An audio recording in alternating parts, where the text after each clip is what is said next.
Continuing education knows that at the end of the day, students want to graduate, and we can help them do that because we really listen to their needs, and we can offer them flexible options both within continuing education and across the campus. We don't take a cookie cutter approach. We realize each student comes with their own story. So whether it's a part-time student looking to complete a degree program or someone just looking for online courses, we're there to connect them to the resources of the university.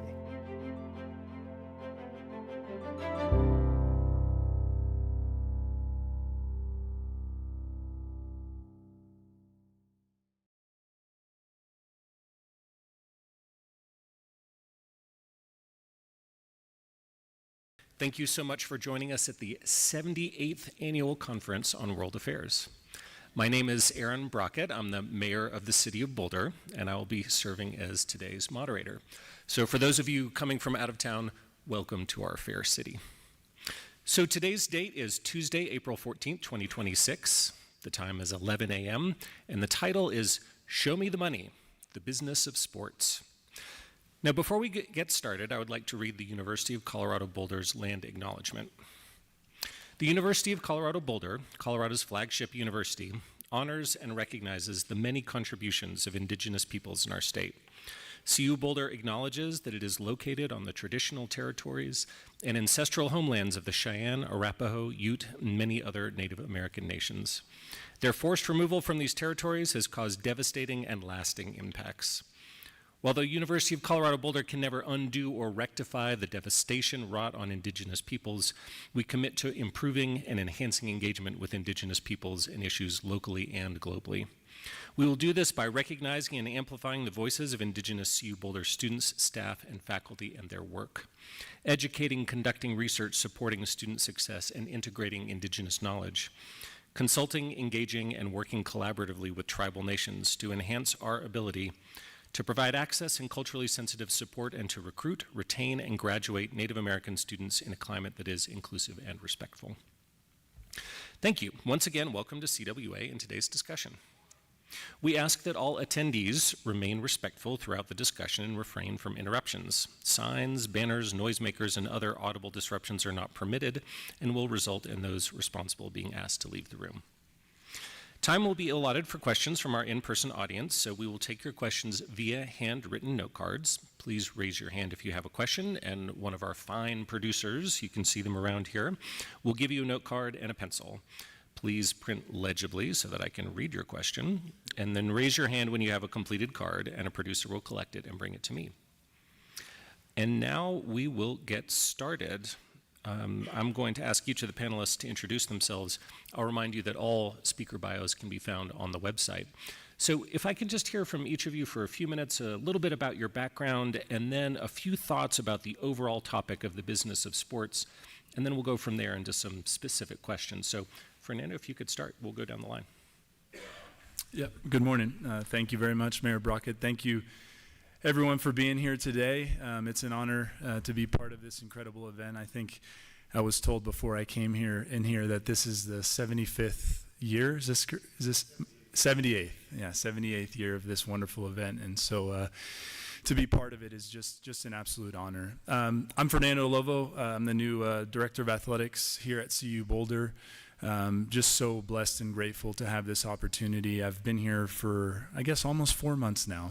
It's been an exciting time for me since my arrival here in Boulder, and I see many of our great supporters that are here in the room, and I think it speaks volumes, one, to how important CU athletics is to the overall fabric and DNA of this institution, but just the world that we're in athletics right now. And so just a little bit of my background.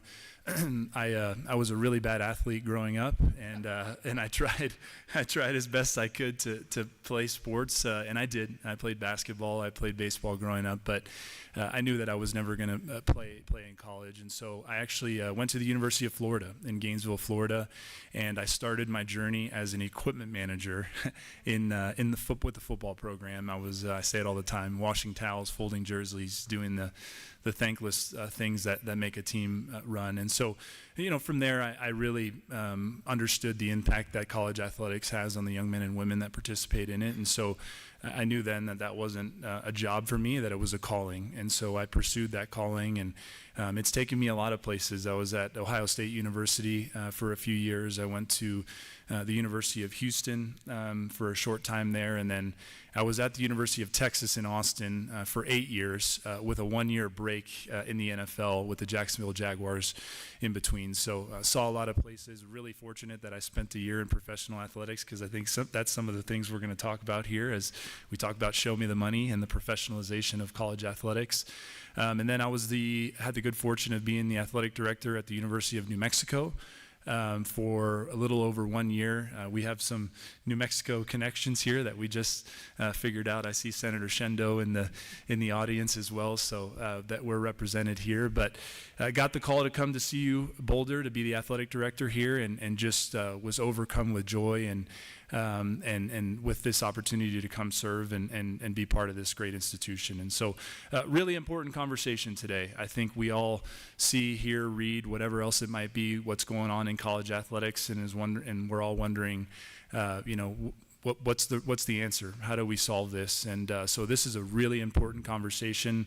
The title, Show Me the Money, I think is pretty appropriate, because whether we like it or not, that's what we're chasing, and that's what it's come down to, the dollars and cents. However, we have an obligation to serve our student athletes and make sure that they graduate and we prepare them for life after sport, because so few of them play professionally. And so for me, my why is always to develop our student athletes, have them graduate, see them become successful members of society, and that won't change. And so I appreciate my colleagues being up here with me so we can have this important conversation, and I look forward to talking more about it. Thanks so much. Thanks, Fernando. And I'll note that we have something in common, which is that I was also bad at sports in high school and college. So, Diana. Thanks, Mayor Brockett. And it's just an honor to be here today at CWA. I am an adjunct professor in the economics department, where I teach a course on antitrust and regulation. And of course, what we're seeing in our system of collegiate sports in the US right now was born of a massive antitrust case. So hopefully we'll get into that in a little more detail. I'm an economist by training. Degrees from University of New Mexico and DU and the Colorado School of Mines just down the road in Golden. I've spent all my career in Washington, D.C. I was in private practice for many years in litigation support, litigating big antitrust cases like monopolies and cartels and merger cases. I was in the federal government for a long time as a regulator in the energy sector, and then went out into the nonprofit sector to really do public service work, promoting the importance of strong antitrust enforcement and smart, sensible regulation to protect our markets, to protect our market economy, and all the freedoms, the entrepreneurial freedoms, the consumer freedoms that well-functioning competitive markets produce. I've done a lot of work in sports antitrust, spent a lot of time on Capitol Hill talking to congressional offices about, gosh, what are you going to do now after this massive antitrust case and the state of our collegiate sports system? Keep your eyes peeled and your ears tuned for legislation coming out of Congress, which will probably roll back or slow down the process that Fernando is describing over here, and what colleges and universities are dealing with now in their Division I sports programs. But suffice it to say, as a sports fan myself, as an economist, as an advocate for fair competition and markets, what has happened to college sports in the US, and pardon me for saying so, really pisses me off. And it shouldn't be that way, right? Sports is part of the culture and the fabric of American society. And what we now have is a complete transition from amateurism, the student athlete, at least at the Division I level, to professional college sports. There is really no difference between some athletes who are right now getting bids to stay in the NCAA and also getting bids from the professional sports leagues. That means there is no demarcation anymore. So I have studied this issue deeply, advocated on it deeply, am a real proponent for reform, even at this early stage in this massive sea change and shift that we've seen. And hopefully we'll get to unpack some of that on the panel. Thanks so much, Diana. I'm Carl Quintanilla. I'm an anchor at CNBC, where I host a daily show from the New York Stock Exchange covering business and stocks. This is my fourth time speaking at the conference. I'm so glad to be back. I'm a graduate of CU, class of '93. And thank you. I was a poli-sci major, I think. So there's a couple of those on this table, too. Thought I would go cover politics after graduation, but I got hired at the Wall Street Journal, where I worked for 6 years, and that just kind of got me going in the world of business. Later went to CNBC and NBC News, where I've been for 26 years. Covered a bunch of Olympics. I worked as a correspondent for a show on HBO called Real Sports with Brian Gumbel. Did a lot of sort of feature human interest journalism in the area of sports. I mean, it's going to be a really interesting discussion here, because although I empathize with this view that we are professionalizing every athlete, there is market pressure to monetize it, because it is a product and people like it and people are willing to pay for it.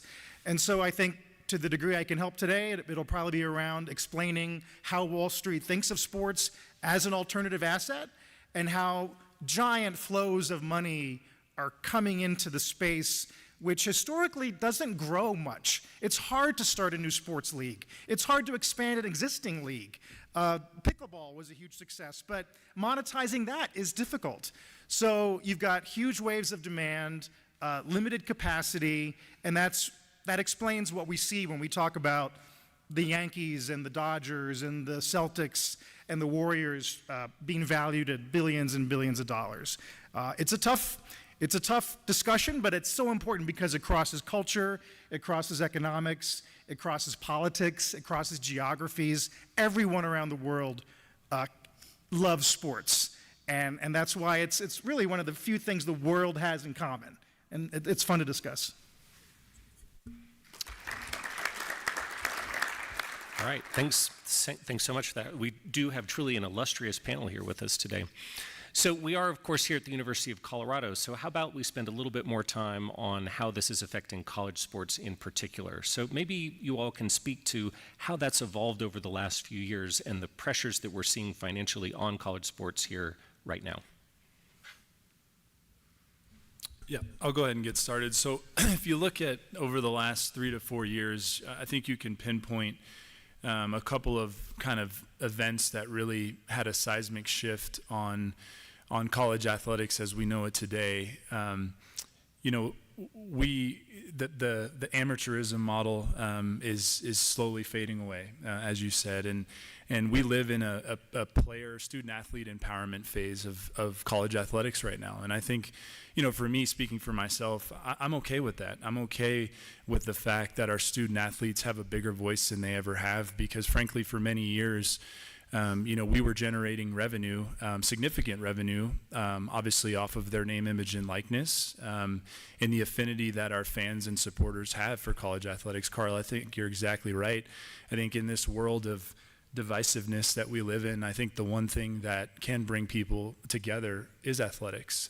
As you said, it spans cultures. It brings us all together. You know, 50,000 folks cheering for the Buffs in Folsom Field together. That's special, you know, and that's what sports brings. And so, you know, first and foremost, it started with the Alston case that allowed us to provide educational benefits above and beyond what we were doing for our student athletes, and that started there. And then you went to what we saw in terms of player movement, which I think is a really, really big thing that impacts college athletics right now. In the past, you know, you were allowed to transfer, but you could transfer one time, and you had to sit out for 1 year, unless there was an extenuating circumstance or you were a grad student. And so the lack of player movement was certainly something that allowed us as an athletics department and as coaches. I see our legendary coach, Seal Berry, here, who, let's give her a round of applause. Coach Berry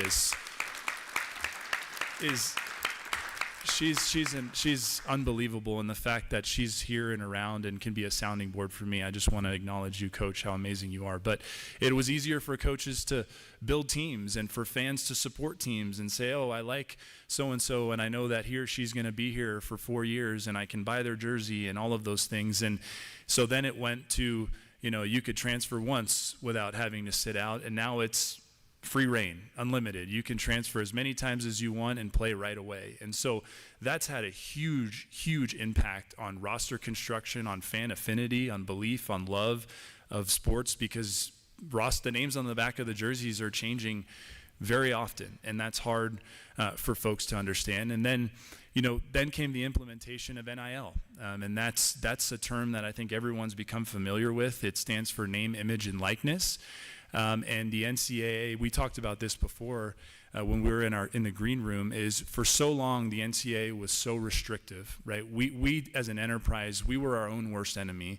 We did not adapt and change with the times, and so because we were so restrictive, when the pendulum swung, it swung so far to the other side so quickly that it left all of us, administrators, coaches, anybody involved with athletics wondering, what's the playbook for this? And the answer is there isn't one. And so we've been building this plane as we've been flying it. And so NIL became a thing. And before this, and I know you'll speak about this, but the big house settlement, the antitrust case that was brought with Judge Wilkin in California, NIL was this. There were third-party collectives that were formed that basically were vehicles to pass money through to student athletes, essentially pay for play. And that was never the intention. The intention was for true NIL, for student athletes to use who they are, the platform that they have, to partner with businesses and alike to generate real dollars for themselves. And I think everybody was okay with that. We understood that, we appreciated that, we've accepted that. Well, now we live under the house settlement world, and we can go in great detail about that, but essentially what that's allowed us to do is it allows us to take a portion of our revenues year in and year out, which for this past year was $20.5 million, and every year moving forward there's an escalator there, and we're allowed to directly share that with our student athletes. That's a lot of money in a short amount of time, and I know we'll talk about the financial implications that has on our budget, but that's created real pressures on all of us in college athletics. But here's the kicker. That's just to get you a reservation at the restaurant. What I mean by that, if you want to be competitive, you see some of these rosters out there, football rosters at $40 million, college basketball rosters at $20 million. Some of these young men and women are making more now than they ever will in their life, which on one hand could be great, but on the other hand has created a whole set of issues. And so I could talk for an hour about that whole topic, but in a brief 3-minute synopsis, that's kind of where we are and what got us to this point from a very high level. So I'm not sure if you want to add anything else. You should come and speak to my class, Fernando. I'm just going to let you handle the lecture on sports, economics, and antitrust. Ditto to a lot of what you have said in terms of sketching out the landscape of where we are with college sports. And let's remember that college sports are a big pipeline or a feeder into the professional sports system. So here's what I would say. If you're feeling conflicted and torn and confused about what's going on in college sports, don't feel bad about that. There are a lot of sort of orthogonal pressures in the system right now. So, for example, a lot of people would say, well, why shouldn't college athletes be able to earn or benefit from their name, image, and likeness? They should. I mean, the NCAA denied them that right for years. They also denied educational benefits to athletes in the name of controlling competition in the league, right, across all colleges and universities. That's what leagues do. They control and manage competition. The NCAA took it upon themselves to manage it in such a way that they were restricting the ability of athletes to earn, to be compensated. So they have a right to do that. So that's where the NIL comes in, right? How about transferring schools? you probably are thinking, well, gosh, maybe student athletes should be able to transfer schools and not be locked into a single program. What if they're not doing well? What if they're injured? What if they want a different degree program? So hence the transfer portal, which began in 2018. And has since then spurred an enormous public discourse and debate over eligibility and how many times can you float through the transfer portal. So there's that aspect of it as well. You know, the bottom line is the House versus NCAA settlement, which just went into place last year, which as Fernando is saying, is like a $20 billion 10-year settlement whereby student athletes will share in revenues that schools earn from ticket sales, from media deals, you know, a whole bunch of pipes that go into the revenue stream. To compensate them for what they were denied by the NCAA. And that was the violation of antitrust law. They were restricting competition in student-athlete labor markets. And so the outcome was technically a really good outcome, right? NCAA was violating antitrust law. There was a string of really big antitrust cases that went up to the Supreme Court, and now that problem has been fixed. So all of that generates a lot of conflicting feelings for people because the only way to solve that problem, and this has been, as I said earlier, a tectonic shift that has happened so fast within the last couple of years, where we have moved from a model of amateurism to a model of professionalism. So I'm going to quote to you from the NCAA's mission statement on amateurism, and this has been around for a long time. Quote, amateurism rests on the notion that intercollegiate athletics are an integral part of the educational program, and the student athlete is an integral part of the student body. As a result, there must be a clear line of demarcation between intercollegiate athletics and professional sports. As soon as you begin paying student athletes, as soon as you have NIL collectives, powerful NIL collectives, doling out millions of dollars, as soon as you have a free agency system in the transfer portal, and colleges are now monetizing on an entirely new model, right? Which is to finance teams to win championships. You have transformed an amateur system of college sports into a professional system of college sports. I'm not going to render any value judgment on that. What I will say is this: it happened very fast. Everything's priced in now. I just looked at March Madness data over the last 10 years. Guess what? The correlation, for all you math buffs out there, is the correlation between seeds in the March Madness tournament and the highest round achieved is pushing 80%, right? The percentage of schools, high seed schools, that make it to the Sweet 16 and beyond, all the way down to the final, is pushing 80%. What does that mean? No more Cinderellas, forget about upsets. Those smaller programs, the Gonzagas, the Villanovas of the world, are really never gonna make it to the Final Four, to the semifinal, or even to the championship anymore. So we've seen it priced in. The whole shift, the tectonic shift, has been priced into this system. The question now is, with all the chaos that Fernando is describing, what policy tool do we need to reach for or mobilize to contain, to lend some order, and to reduce the chaos for the benefit of our college student athletes, their emotional health, their physical health, their mental health, and the fact that they are here to get an education? What policy tools do we need to invoke right now? While at the same time, to what Carl said, we're still respecting the business model. We're still respecting the markets that support the entire collegiate athletic system. My view would be we need Congress. We need Congress in a big way.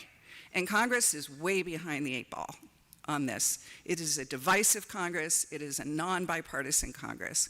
And right now we have the NCAA up on Capitol Hill lobbying for another antitrust exemption so that they can get back to what they were doing when they were restricting compensation and benefits to student athletes. So I think we have to view it through this bigger lens of the business model, the markets, the multi-billion-dollar industry that sports is, the role of college sports not only in developmental athletics, the Olympics, for example, but also as a feeder to our professional sports leagues. We have to think about it in the context of bringing some order and reducing the level of chaos and stress in the system. If there are no more Cinderellas, does that mean the bracket gets easier? That's an interesting thought. I mean, I still think it's about end demand. To me, we talk about the suddenness with which all this happened. To me, it's like, imagine you had this area that was sandbagged from keeping money coming in. And once the sandbags got breached, I mean, it was the money flow, like water, was so hungry for areas of fresh monetization that, and because of that end demand, because sports is so universally popular, you think about why college sports in particular it has such a fever. There's hometown bias, there's your alumni bias, you're dealing with athletes of the future, it's tons of offense, right? It makes sense why markets would want to make that work. It's interesting. And now we're in an interesting phase where I was looking at sort of the estimates of what the global sports market is worth.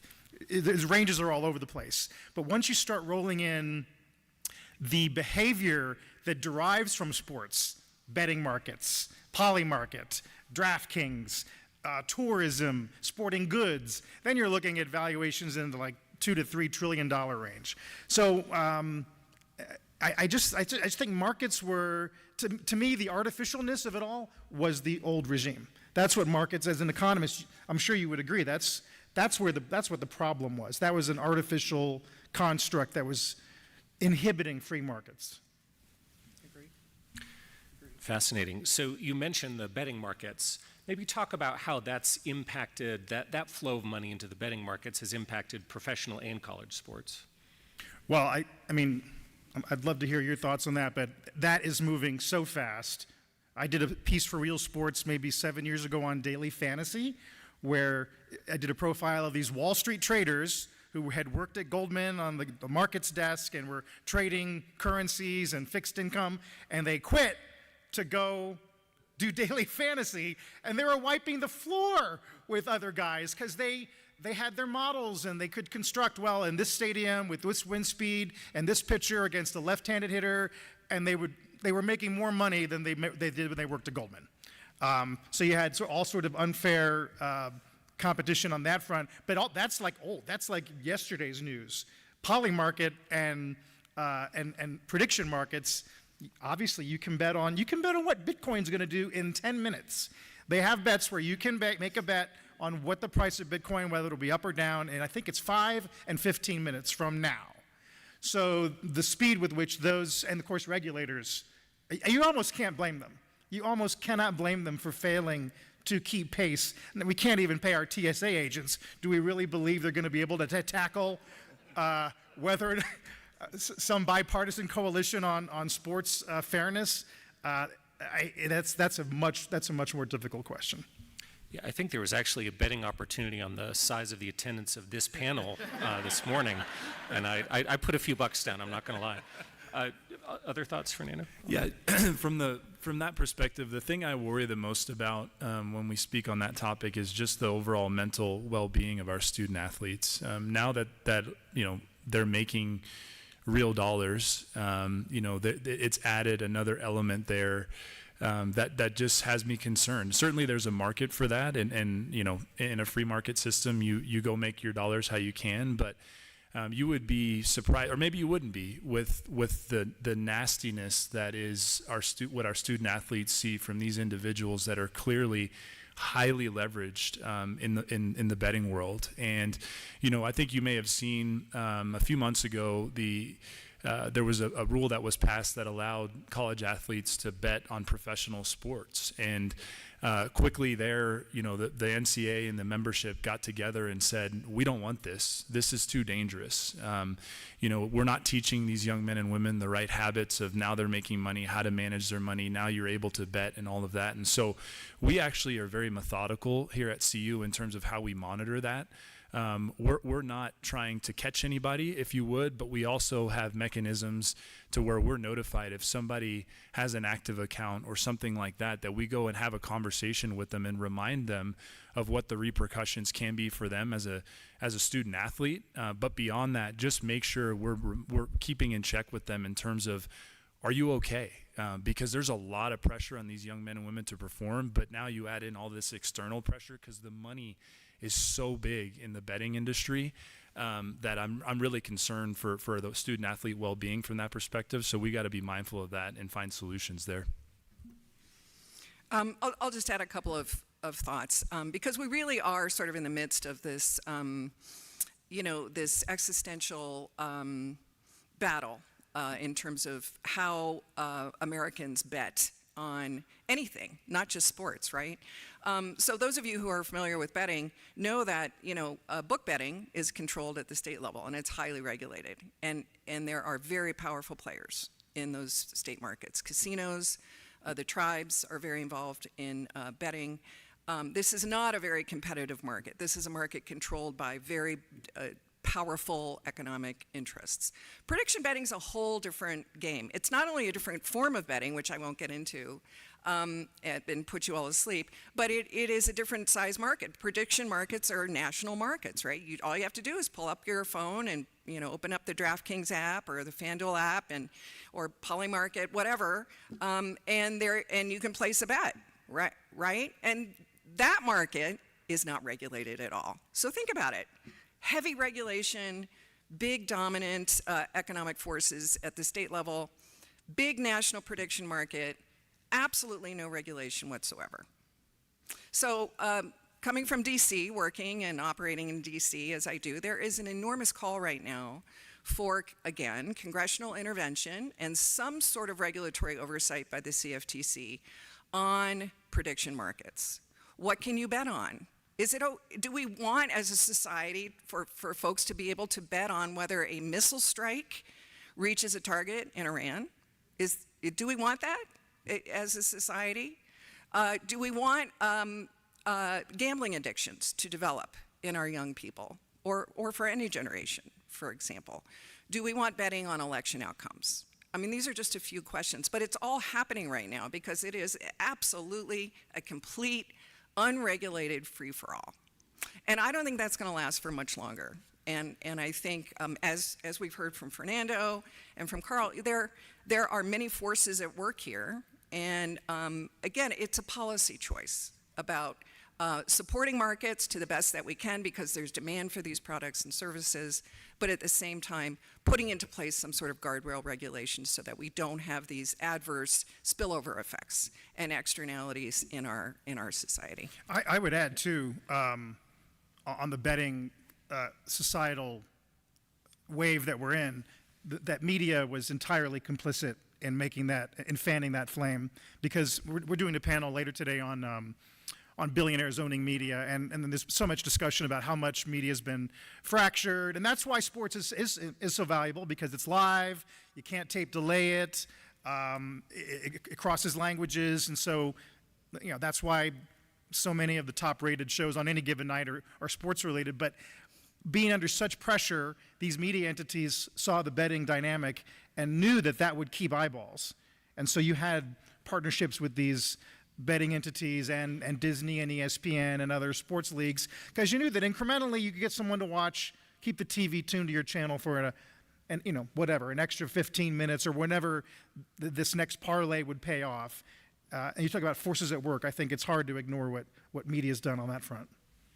Yeah, thanks for that. And I have a question from the audience that, Diana, goes right to what you were asking or talking about, which is, what specifically do you think Congress should legislate with respect to college athletics?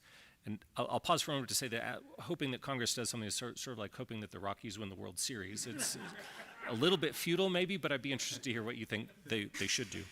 Sure. So there's active legislation in Congress. There's the SCORE Act. Everybody's got their own pet NIL bill. And remember, there's a lot of NIL bills at the state level, too. And we were talking earlier about, we had this whole panel discussion in the green room. We're just doing it over again for you all. But state level NIL regulation and potential federal NIL regulation are absolutely going to butt heads. It's not an if, it's a for sure. And what's that going to look like when those collisions, those mid-air collisions occur? I think the basic structure of a good federal college sports bill would first put the welfare of the student athlete at the very center, right?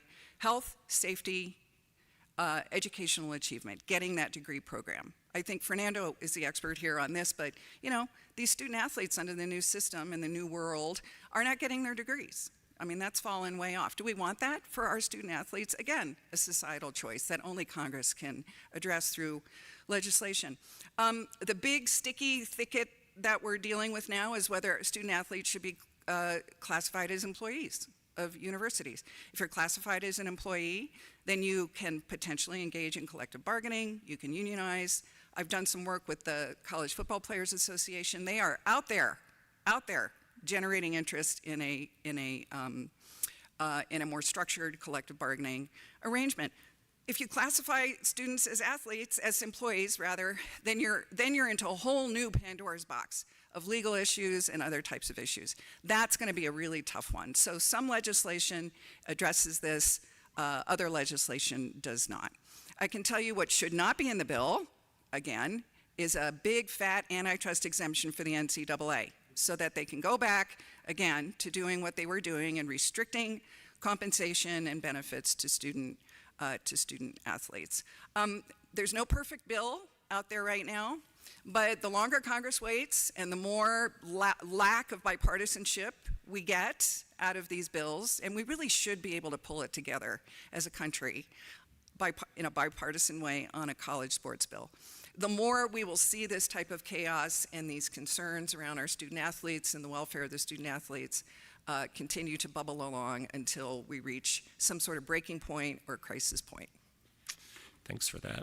So I've got a question from a student. We always want to give those priorities, and this is coming at the money question from a different angle, which is that youth club sports have become increasingly financially inaccessible for American families, partly due to harmful business models. What would need to change about this, and how would this affect the team performance like at the Olympics or the feeding into the college athletics? I want to add one quick thing that often goes unnoticed, but is creating some of the biggest issues in our industry right now, and that's the agents. There's no regulation on agents currently, and sadly, most of these agents are predatory in nature.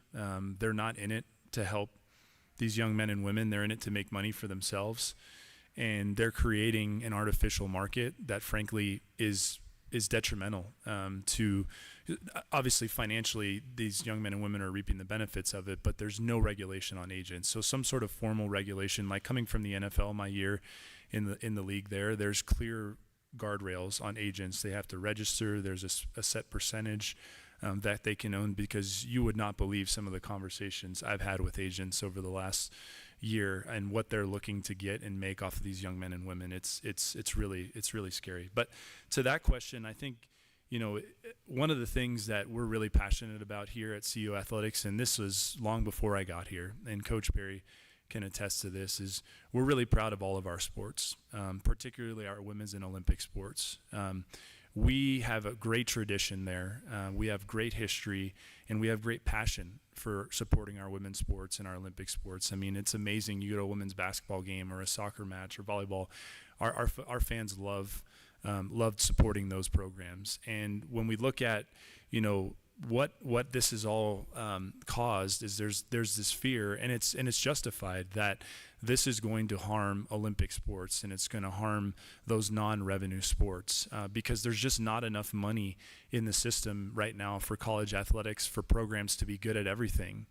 But we also have to understand, in fact, I just had a conversation with the USOPC last week about how can we partner together to preserve our Olympic sports and our women's sports, because we are college athletics is the greatest feeder to the Olympics, to our Olympics, and we get no compensation for that, zero, right? But what we can do is protect those sports, give them more investment, give them more scholarships so that we can make them more sustainable in the long run, more accessible to those individuals that want to compete and perform here. And that's because that's our obligation. That's our duty. As long as I'm fortunate to be here serving this great institution, we will always place a priority on our women's and our Olympic sports because they matter. And when they're successful, it totally enhances our brand. And so my commitment to that is to do anything in my power, use the voice that I have to make sure we don't lose sight of that. That not only do we protect them, but we invest in them and make sure that they're competitive, they're accessible, and that pipeline from youth sports all the way to coming to play here at CU and those sports exist. Thanks for that, Fernando, and appreciate that commitment there. And it ties right into another question, which is about how Title IX regulations figure into this new landscape. And so how does that affect the flow of money that's coming into college sports these days? You know, one of the things that the House settlement did that I think was really impactful and something we're working through right now is under the old model, you had equivalency sports, right? You had 25, 30 people on your rosters, but you only had 11 scholarships, let's just say, right, that you had to divvy up amongst your sports. But now, in the new model, we've eliminated scholarship limits and we've gone to roster limits. So a good example of this is on your track and field team, say on your women's track and field team, you have a roster limit of 45. You can scholarship up to 45 individuals now. You can take your scholarship limits all the way up to your roster limits. Now, obviously, the title of this is Show Me the Money. It takes money and investment to do that. But I'm really, really proud and excited and encouraged to say that that very thing that I just mentioned is what we're looking to do here at CU. Not only because it's the right thing to do, but because it's what's necessary to be competitive and make sure that we are always respecting what Title IX is and what it stands for, especially at a place like CU. And so for one of the encouraging things of the House settlement is that it has provided us with those opportunities to do that, to enhance our investment in the sports that need it and can make them more competitively. And so from our perspective, we're really, really looking into how do we do that, because if we can and when we do it, it'll really make us a force to be reckoned with in those sports. Thanks for sharing that. Well, to switch to a different topic, I've got a question around media rights here. And you all are asking fantastic questions, by the way. I'll get to as many of them as I can. So professional sports leagues' media rights have exploded in value in the past 20 years. And Carl, you were talking about this before. So propelling profits and team valuations. And last week, it says the Department of Justice announced an investigation into the NFL's current media landscape. Do you see, or talk about how college conferences' media rights compare, and could there be an effect from this investigation on college media rights as well? You want to take that? Yeah, I can chime in briefly on just the overall kind of where we are as an enterprise. I'll try to be as brief as possible on this, but there's a real separation amongst the Power Four. And just to remind everyone, the Power Four is the SEC, the Big Ten, the Big 12, and the ACC. For comparison, the SEC and the Big Ten get about roughly between $70 and $80 million a year as part of their media rights deal through the conference. Us in the ACC are more around the 30 to 40 million. That's a significant difference. And there's been a lot of discussion and talk about the Sports Broadcasting Act, which I don't want to. I'll leave to the experts in terms of discussing that. But essentially, it provides an exemption, an antitrust exemption for the NFL to aggregate their rights, their media rights, and go to market as one. And we believe that as an enterprise that we're valued at 50 cents to the dollar in terms of college athletics. Similar to what Carl was saying, there's so much demand, and it only continues to increase. Even in the midst of all of this chaos that we're in right now, the viewership numbers are as high as they've ever been. The engagement is as high as it's ever been. And so there's a lot of discussion at the congressional level about amending the SBA to allow college athletics to do that very thing, to go to market as one, because we believe that there's more money in the system. And I'll be honest, we desperately need it. Us in the Big 12 and the ACC, my colleagues there, we talk about it all the time. Because we know the sport is so popular right now, all sports. I mean, talk about women's sports. I mean, the ratings for women's basketball, for volleyball, I mean, they've just gone through the roof, and that is so amazing. That is so wonderful. That is so great for sports. But there's real value there, and we think it's even higher than what it is right now. And so us, at our level, we're really interested in finding a way to capitalize on that. And so we'll see where that takes us. Obviously, that's going to require congressional action to do so, and we had that discussion already that there's not a lot of bipartisan support there. But if we can get that done, we feel there's a lot of additional value there for us. I would add, I can't speak to college much, but I mean, the external forces that are driving the valuation of rights are being driven by topics much larger than we're talking about in this room. We had Brendan Carr on our show this morning in DC, and he was suggesting that maybe, to your point about the NFL DOJ thing, that maybe there are too many NFL games behind a paywall, and that'd be an interesting wrinkle policy-wise out of DC. But Apple is like, turn on Apple TV tonight and look for the Friday night baseball game, or Major League Soccer, or F1, or go to Saudi Arabia and ask them what they think of golf these days. I mean, the flows of money are so enormous. Once big tech, having made so much money over the last 20 years on the internet and the iPhone, once they realized that sports was that they could be a marginal bidder for rights, that was one more nail in the coffin for legacy media. The amount of money that Google can arguably bid for the next round of NFL rights versus a Disney or my old employer Comcast. I mean, that's literally the money in their couches, and that's driven the overall valuation up. Aaron, can I just add one thing? When you're thinking about sports media rights in general, I would really encourage thinking about it sort of as an ecosystem, right?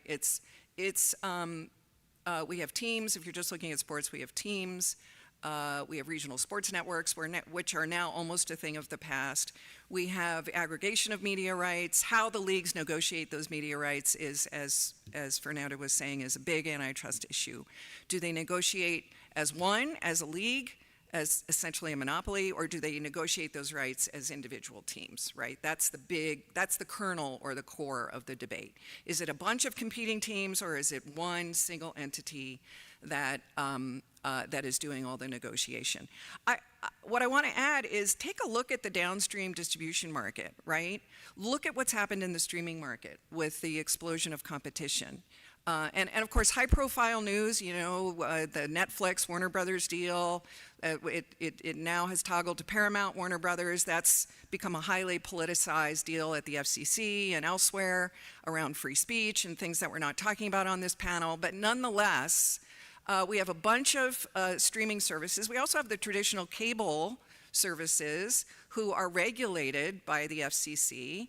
So you have all the media rights and aggregation of sports media rights going through these pipes, right, to get to you all through your subscription to Netflix. Amazon now has a big stake. Carl knows this better than I do, what they're covering on the NFL. But everybody's got a little chunk of this market. The question is, how do we best get this really valuable, important product, which is sports, out to the consumers, out to the folks and the fans who really love and enjoy consuming sports. And the stack of markets that make up this enormous ecosystem is very convoluted. There's a lot of market power. There are a lot of choke points where it's not competition. It's just bargaining between really powerful distributors and really powerful entities providing the programming content. So it really has taken on enormous dimensions as we, in the antitrust and world of regulation sort of unpack it. Thanks for all that. Okay, we've got another question from a student, which is, what role should schools and the NCAA play in reining in gambling? And is it appropriate for them to be partnering with gambling companies at all? It's a great question, and I think I go back to what I mentioned before. I think, we had an example of this where the schools said, no, we're not interested in having our student athletes be allowed to bet on pro sports. And I think it required 3/4 of the membership to vote in the affirmative that they want that to be that rule to be taken away, and it happened, and that was really encouraging to me, because I think it signaled that we haven't lost all hope, right? That it still exists, that we have some common sense when it comes to those things. But I think it's really important, really, when we face all of these issues, whether it's gambling, whether it's the protection of our Olympic sports and women's sports, whether it's finding new avenues for revenue, that we are aligned and that we use our voice. I give Charlie Baker, the president of the NCAA, a lot of credit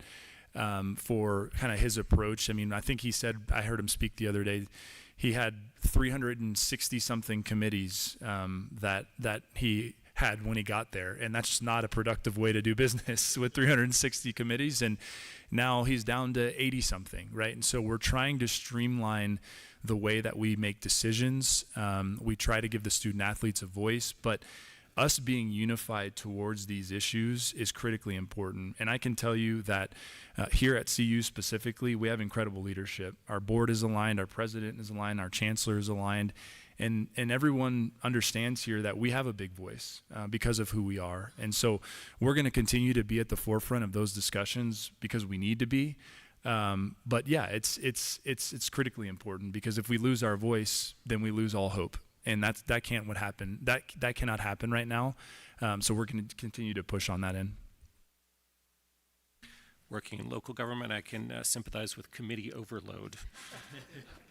So here are kind of provocative questions. So we're hearing the term student athlete a lot. With the amount of money that's coming in, how is the student part still relevant? I love answering that question because it speaks to who we are here at CU.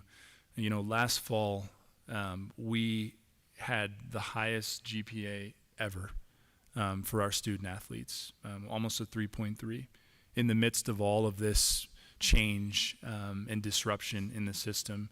And it was the 8th consecutive semester that our student athletes outperformed the general student body when it comes to academic success. And so we're really proud of that,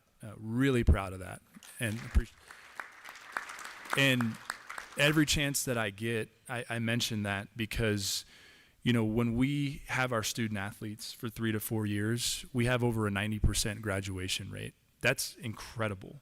The challenge is to keep them for 3 or 4 years because of the money that is now available and the opportunities that may present them other places. And so my why is the student and student athlete. But it's one thing to say it, and it's another to put it into action.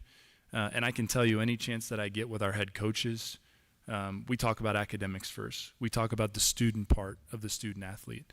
I give a ton of credit to Rick George, my predecessor here at CU.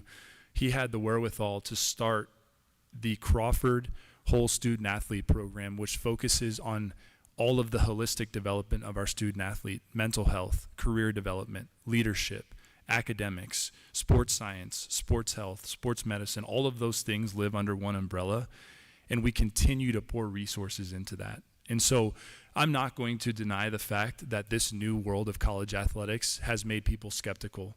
Is it really about being a student athlete, or is it just an athlete? But I can tell you here at CU, we don't subscribe to that notion. Our student athletes are students first, and they always will be that.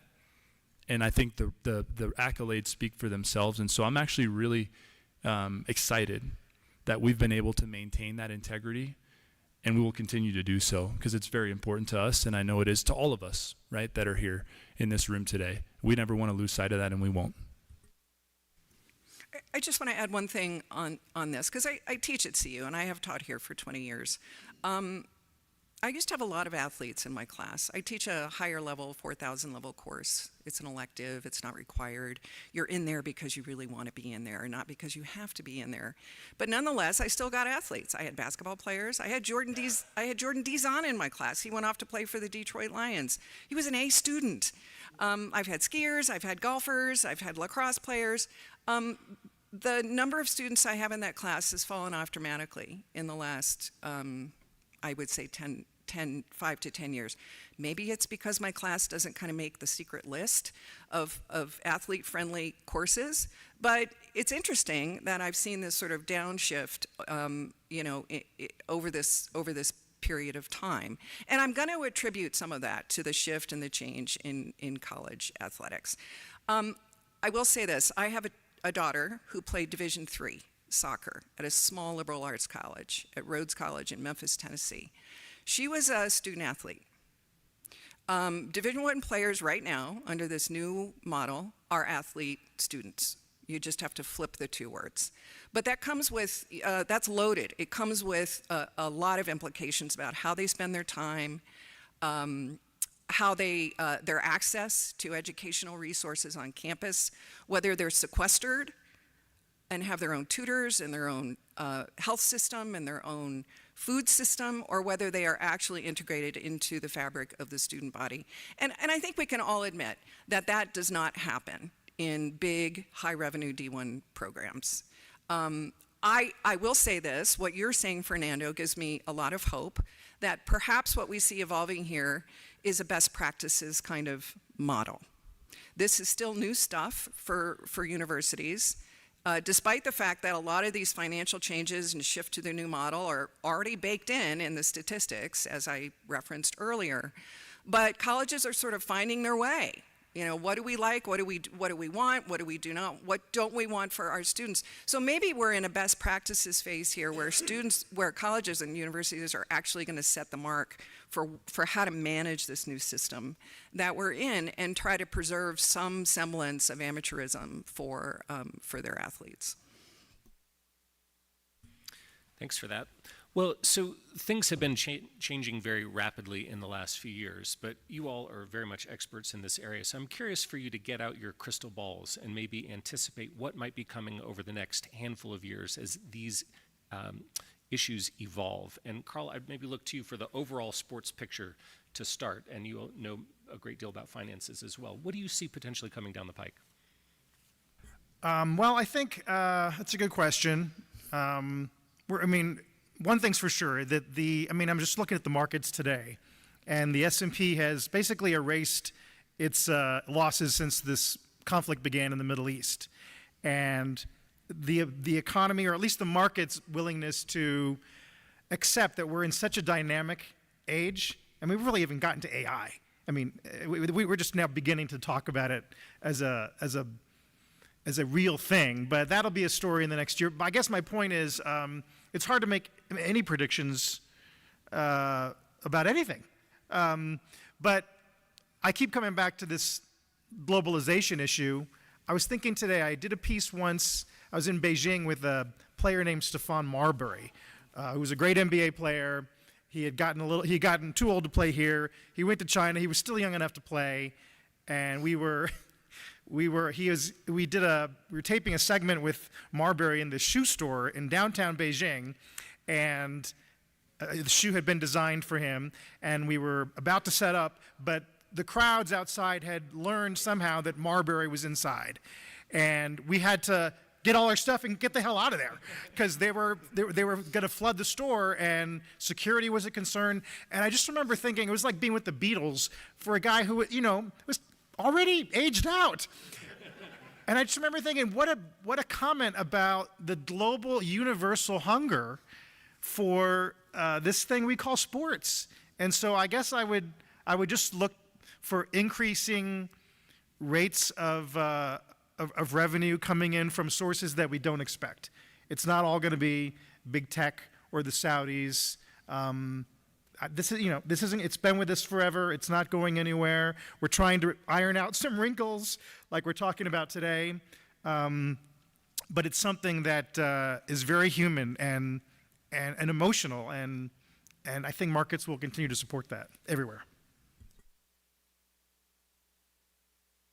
Well, just what you see potentially coming next. You're hoping for action from Congress, but say absent that, how do you see these trends playing out?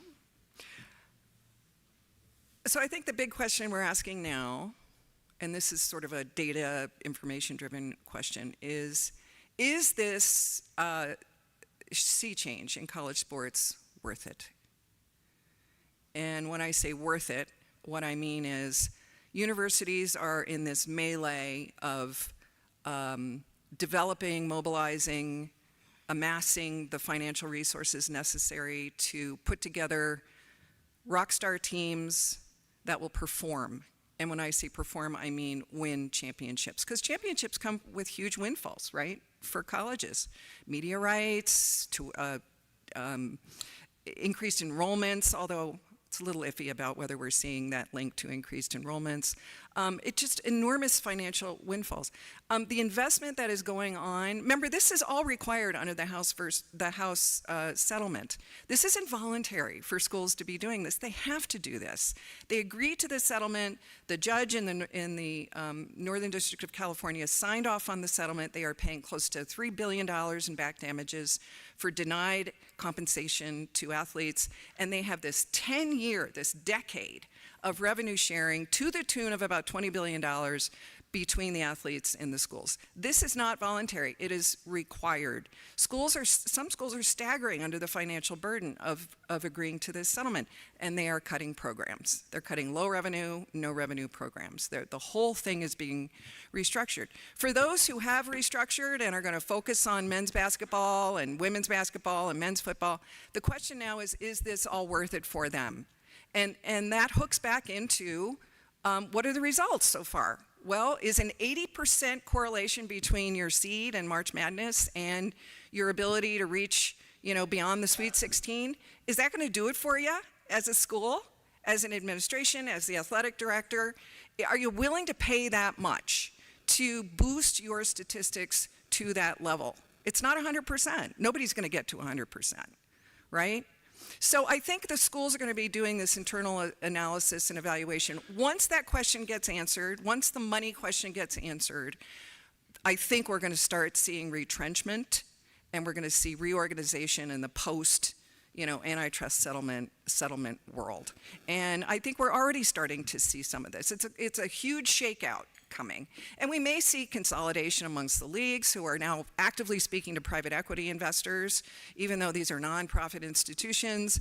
Are we going to end up with one big league in the West and one big league in the East?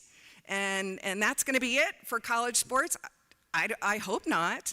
But I do think once this melee slows down and shakes out, and colleges develop, their own sense of what they want and don't want through best practices, there will absolutely be adjustments. If you layer on top of that federal legislation that makes some, gives some order and rhyme or reason to what's going on here, and actually sets some goals and objectives, then we may see not a very different system, but a more manageable system that protects our athletes, our young people, their mental health, their emotional health, their physical health. At the same time, it preserves the institution of college sports. And at the same time, we recognize that there is a lot of money in the markets floating around supporting this.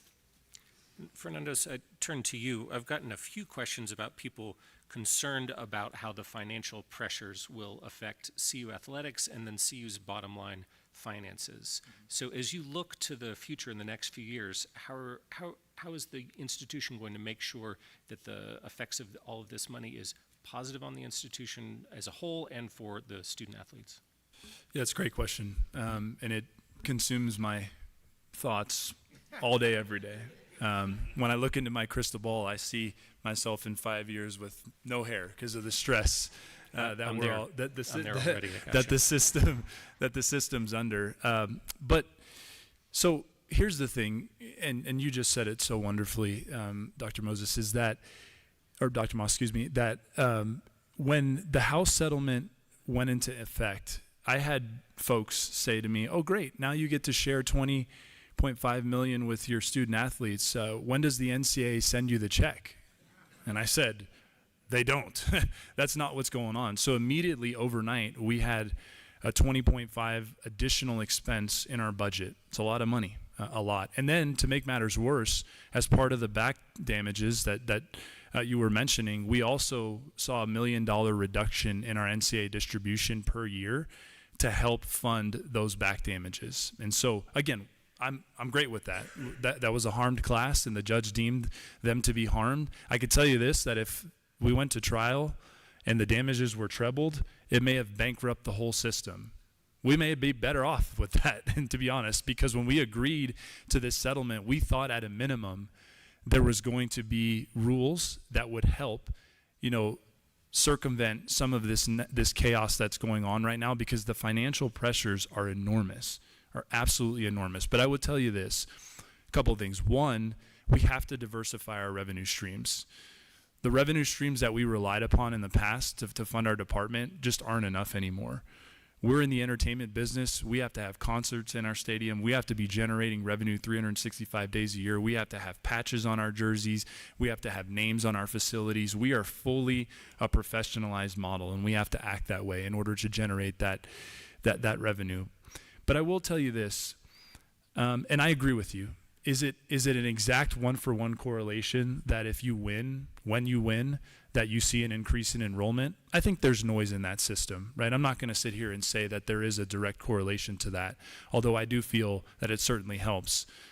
I say this all the time. Athletics is not the most important part of the institution.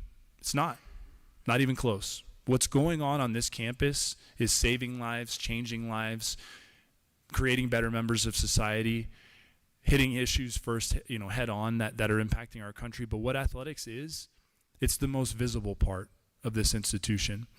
And so I firmly believe that an investment in athletics is an investment in the economy, in this local economy, in what it means to be a Buff, the esprit de corps that comes for the alumni base of when we're successful. It's hard to quantify what that is. And so it's certainly going to take help from the institution to help navigate this.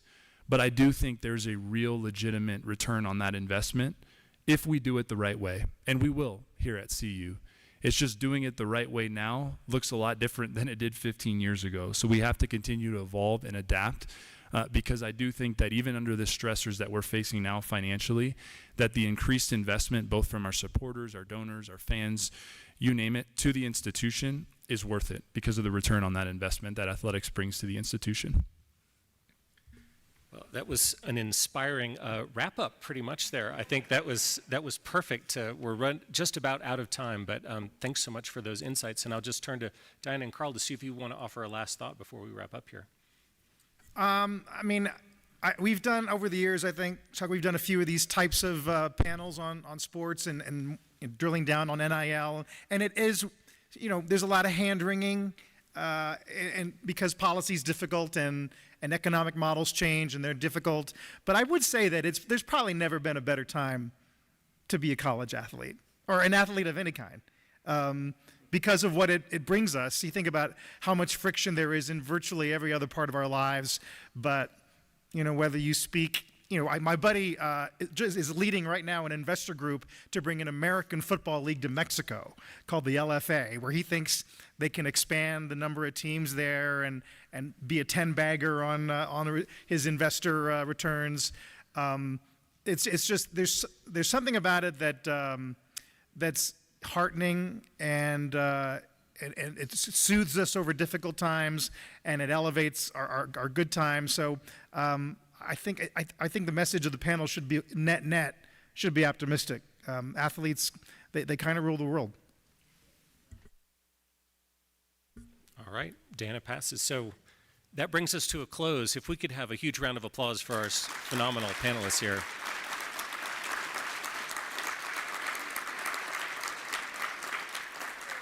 Thanks so much to everyone for coming. We haven't thanked you, Mayor. Thank you for all the great work that you do. Thank you. Appreciate that. And thanks to everybody who's helped make this panel a possibility. And have a fantastic day, y'all.